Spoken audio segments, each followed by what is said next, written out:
राज्यातल्या बहुतांश भागात उद्यापासून पावसाचा जोर कमी होण्याचा अंदाज. पुढचे 10 दिवस पावसाच्या विश्रांतीची शक्यता.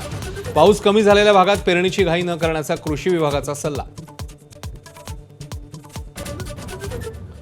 पालघरसह रायगडला मुसळधार पावसाने झोडपलं. सलग तिसऱ्या दिवशी पाण्याने वेढलेल्या पालघरमध्ये आपत्ती व्यवस्थापन मंत्री गिरीश महाजनांची धाव.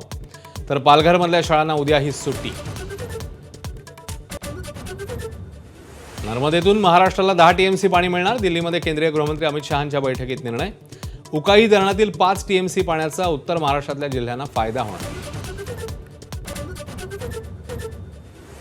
शरद पवारांच्या राष्ट्रवादीकडून महायुतीत सहभागी होण्यासाठी चाचपणी. जयंत पाटील आणि तावडेंची भेट. सूत्रांची माहिती.